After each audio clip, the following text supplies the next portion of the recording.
नमस्कार साथियों, आप सभी साथियों का आपका अपना ITI यूट्यूब चैनल पर हार्दिक स्वागत है। आज के वीडियो का थंबनेल सभी साथियों ने चेक कर लिया होगा। आज का हमारा वीडियो यूपी स्कॉलरशिप 2025-26 पर रहने वाली है। अब थंबनेल देखकर आप सभी के मन में सवाल चल रहा होगा कि जो जानकारी आप पाना चाह रहे हैं वही जानकारी इस वीडियो में एक आसान भाषा में, एक सरल भाषा में आपके पास पहुंचाएंगे।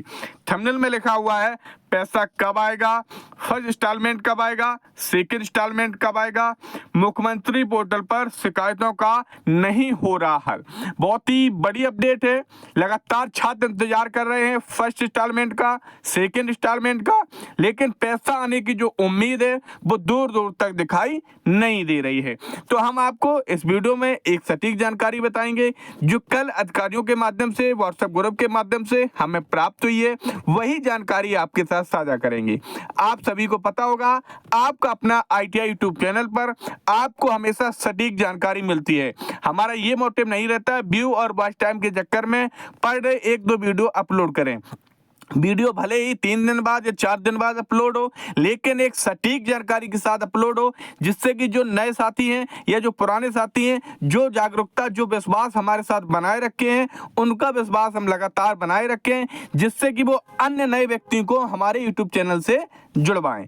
तो सभी साथियों को एक बार पुनः आपका अपना ITI यूट्यूब चैनल में जुड़ने के लिए धन्यवाद। चलिए अब वीडियो स्टार्ट करते हैं।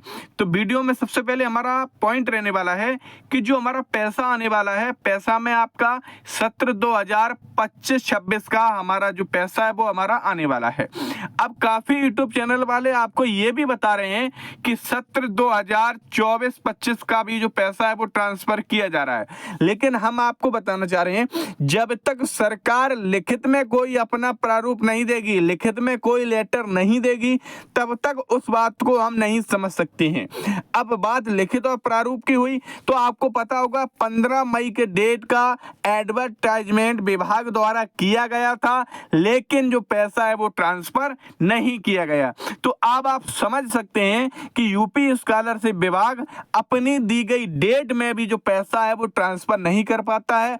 लगातार छात्रों को परेशान कर रहा है। छात्र भी एग्जाम का समय चल रहा है, कहीं कुछ कल चल रहा है, तो कॉलेज वाले भी छात्रों के ऊपर प्रेशर बना रहे हैं। लेकिन सभी छात्र निश्चिंत रहें, जब तक आपका अपना ITI यूट्यूब चैनल आपके साथ है, आपके साथ अन्याय नहीं होगा। आपको छात्रवृत्ति का पैसा दिलाने के लिए 24 आवर ये चैनल आपके साथ रहेगा। तो कहने का मतलब है जो आपका पैसा आने वाला है वह है सत्र 2025-26 का, और SC और ST कैटेगरी का पैसा आने वाला है, जिसमें पेंडिंग वाले छात्र, जिसमें जिनका फर्स्ट इंस्टॉलमेंट आया है, और वही छात्र जो सेकंड इंस्टॉलमेंट का इंतजार कर रहे हैं, तो उनका पैसा भी आएगा। लेकिन अब एक पॉइंट आ जाता है कि इसमें डेट कौन सी रहेगी। लगातार हम भी आपको आश्वासन दे रहे थे कि 1 से 2 हफ्ते 10 जून और 22 जून की डेट है, जो कि हमने भी अपने वीडियो में बताई थी। लेकिन अब हम आपको बताना चाह रहे हैं, अभी फिलहाल कल की डेट में जो विभाग द्वारा हमें एक बार पुनः जानकारी दिया गया है कि लगातार छात्रों के शिकायत का पोर्टल पर इस तरह से शिकायत का भंडारण हो रहा है। लगातार छात्र ज्यादा से ज्यादा संख्या में शिकायत कर रहे हैं, जिससे विभाग के अधिकारियों पर अधिक प्रेशर होने की वजह से जो उनकी शिकायत है वो हल नहीं हो पा रही है। हमने थंबनेल में भी लिखा था मुख्यमंत्री पोर्टल पर शिकायतों का हल नहीं हो रहा है।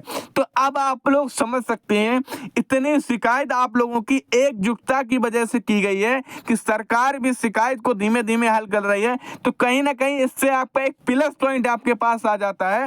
सरकार के पास बहुत डाटा है, जिस डाटा को वेरीफाई करने में, हल करने में अधिक समय लग रहा है।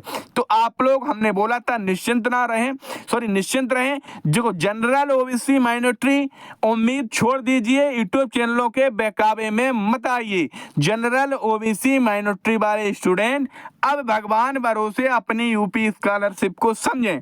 लेकिन SC और ST कैटेगरी का पैसा, अगर सरकार के पास फंड खत्म हो जाएगा, फिर भी SC ST कैटेगरी के लिए फंड क्रिएट किए गए और आपका जो पैसा है वो आपके बैंक अकाउंट में ट्रांसफर किया जाएगा।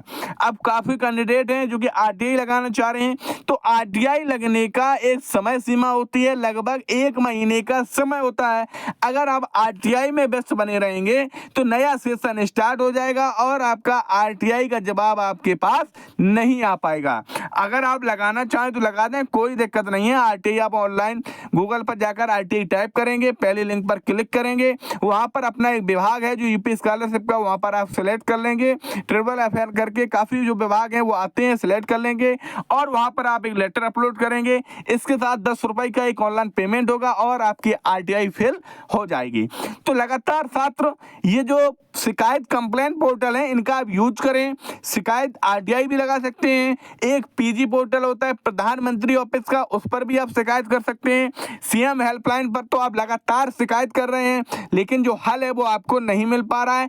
तो हल के लिए आप निश्चिंत रहें। विभाग के अधिकारियों से हमें कल जो जानकारी प्राप्त हुई है, ज़्यादा से ज़्यादा संख्या में जो छात्र शिकायत कर रहे हैं, तो शिकायत का जो स्टॉक है या शिकायत की जो संख्या है वो जिला लेवल पर अधिक होने की वजह से शिकायत हल करने में समय लग रहा है। लेकिन उन्होंने हमें आश्वासन दिया है कि जो पात्र स्टूडेंट हैं, अगर उनके फॉर्म में कोई कमी नहीं है, एससी एसटी कैटेगरी का पैसा आएगा। और उन्होंने जो हमें समय सीमा बताई है, समय सीमा में उन्होंने बताया है जून महीने का फर्स्ट वीक में जो पैसा है उनके बैंक अकाउंट में जो ट्रांसफर है वो कर दिया जाएगा। लेकिन छात्रों को धैर्य धारण रखना है, कोई ऐसी प्रक्रिया नहीं करना है जिससे कि उनका जो पैसा है वो रुक सके। हमने आपको बताया था बैंक अकाउंट को अप टू डेट रखें, केवाईसी, एनसीआई, आधार, डीबीटी, पैन, आधार लिंक, ये सारी चीजें अपने अकाउंट में एक्टिवेट करा लें। कभी कभार क्या होता है, अगर आपने एनसीआई 2 महीने पहले कराई थी तो कहीं ना कहीं टेक्निकल इशू की वजह से जो एनसीआई होती है वो आपकी अपने आप जो है वो डीएक्टिवेट हो जाती है। लेकिन आपको पता होता है कि आपने एनसीआई करा ली है, लेकिन जब पीएफएमएस पर पेमेंट लगा होता है तो कहीं ना कहीं वो डाटा है वो फेल्ड हो जाता है। तो इसलिए सभी छात्र आज ही इस वीडियो के बाद अपने बैंक अकाउंट में एनसीआई, आधार, डीबीटी सर्विस, आधार में पैन कार्ड लगा होना चाहिए बैंक में, ये सारी अवेलेबिलिटी आप जरूर चेक करा लें, क्योंकि अब आपके पास अंतिम समय चल रहा है। जनरल ओबीसी माइनॉरिटी वाले उम्मीद छोड़ दें, एससी एसटी कैटेगरी की अभी उम्मीद है। तो इसलिए आप लगातार इंतजार करें और शिकायत को जरूर जारी रखें। शिकायत में कोई कमी नहीं करें। अगर आपने एक नंबर से शिकायत रजिस्टर कर दी है तो उसी नंबर को बदलकर अपने फैमिली में कोई भी नंबर से दोबारा शिकायत को दर्ज करवा सकते हैं, क्योंकि एक ही मोबाइल नंबर से एक ही विभाग में एक ही बार जो शिकायत है वो आप करवा सकते हैं, जब तक आपकी वह शिकायत का हल ना हो जाए। तो सभी साथ एकजुटता बनाए रहे हैं, सभी साथी लगातार इंतजार कर रहे हैं। हम समझ सकते हैं कि आप भी परेशान है। काफी यूट्यूब पर आप थंबनेल की वजह से जो वीडियो है वो ओपन करते हैं और काफी यूट्यूब चैनल वाले आपको व्यू के चक्कर में दिन में 1 से 3 वीडियो आपको अपलोड कराकर अपना बास्ट टाइम व्यू के चक्कर में पड़े हुए हैं। लेकिन आप निश्चिंत रहें, आपका अपना आईटीआई यूट्यूब चैनल 3 दिन में, 2 दिन में, 1 दिन में वीडियो एक अपलोड करेगा, लेकिन एक सटीक जानकारी के साथ अपलोड करेगा। तो सभी साथियों को हमने प्रयास किया है बताने का, पैसा क्या आएगा, आपको क्या करना है, मुख्यमंत्री पोर्टल का आखिरकार शिकायत का निस्तारण क्यों नहीं हो रहा है। आप इंतजार करें, अगर कोई न्यू अपडेट लिखित में आती है तो सबसे पहले आपको अपना आईटीआई यूट्यूब चैनल के माध्यम से आपके पास पहुंचेगी। नए साथी चैनल को सब्सक्राइब करें, वीडियो को लाइक करें, पुराने साथी हर बार की तरह चैनल को शेयर करें। सभी साथियों को इस वीडियो के डिस्क्रिप्शन में टेलीग्राम व्हाट्सएप चैनल की लिंक अवेलेबल होगी। ऑन ग्रुप में आप ऐड होकर अपनी समस्या का समाधान स्क्रीनशॉट भेजकर या टेक्स्ट मैसेज भेजकर समस्या का समाधान करवा सकते हैं। सभी साथियों का एक बार पुनः आपका अपना आईटीआई यूट्यूब चैनल पर जुड़ने के लिए बहुत बहुत धन्यवाद।